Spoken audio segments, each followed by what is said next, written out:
بسم اللہ الرحمن الرحیم۔ آج ہے 11 نومبر 2020۔ جو ہی 2020 کا آغاز ہوا تھا تو سندھو دیش کی تحریک الطاف حسین بھائی نے جس تیزی سے اٹھائی ہے اور آج اس کے اثرات پنجابی فوج ISI اسٹیبلشمنٹ پہ نظر آ رہے ہیں،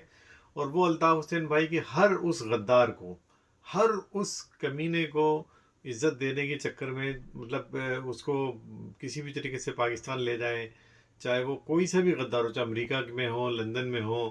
جو الطاف بھائی کا ساتھ چھوڑ رہے ہیں، اور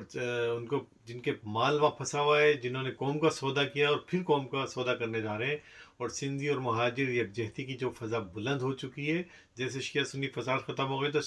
مہاجر سندھی فساد بھی اب نہیں ہوں گے، لیکن ISI اور پنجابی فوج کے یہ دلال، خواہ وہ سابق کنوینر ندیم نصرت ہو، واسع جلیل ہو، اور اس کے ہواری ہوں، اور ISI کے اسی طرح کراچی میں ہو اور لندن میں ہو یا امریکہ میں دیگر جو لوگ ہوں جو ان کے ساتھ ہیں، وہ اپنا رول پلے کرنے جا رہے ہیں۔ اور یہ ہم نہیں کہہ، یہ میڈیا کہہ رہا ہے، اور پنجابستان اور پنجابی میڈیا کہہ رہا ہے۔ لہٰذا مہاجروں سے بالخصوص مہاجروں سے اپیل ہے کہ اب ان کو بھی بالکل اسی طرح جیسے ان کے حقیقی اور دیگر لوگوں کو،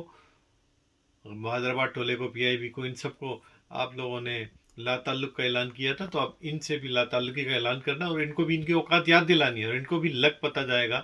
کہ الطاف حسین بھائی کا ساتھ چھوڑنے کے بعد مہاجر قوم میں بالخصوص ان کا کیا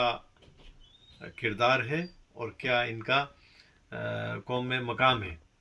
اور رہی کراچی کی بات، تو بھائی الطاف حسین بھائی کراچی کے نہیں پورے سندھ کے قائد ہیں، اور خاص طور پہ الطاف حسین بھائی کا دل جو ہے وہ حیدرآباد ہے، اور حیدرآباد کے ساتھ ساتھ میرپور خاص، نواب شاہ سکر، ہمارے تمام وہ زونز ہیں۔ تو یہ کراچی کا ڈرامہ، یہ منجن، یہ چورن اب نہیں چلے گا، اب وہی ہوگا جو قائد تحریک الطاف حسین بھائی چاہیں گے۔ اور پنجابی فوج کو دنیا میں بدلتے ہوئے حالات کے تحت اپنی تباہی اور بربادی نظر آ رہی ہے، تو اس سے پہلے اپنا پورا زور لگا رہے ہیں، اور اس قسم کے بےغیرتوں کو، دلالوں کو لا کے سامنے پیش کر رہے ہیں۔ لہٰذا ہم پاکستان زندہ باد کے ساتھ نہ تھے، نہ ہیں، اور نہ ہوں گے۔ اب تو وہی ہوگا کہ جیے سندھ، جیے سندھ، جیے سندھ، جیے سائیں الطاف، جیے الطاف، جیے سائیں الطاف۔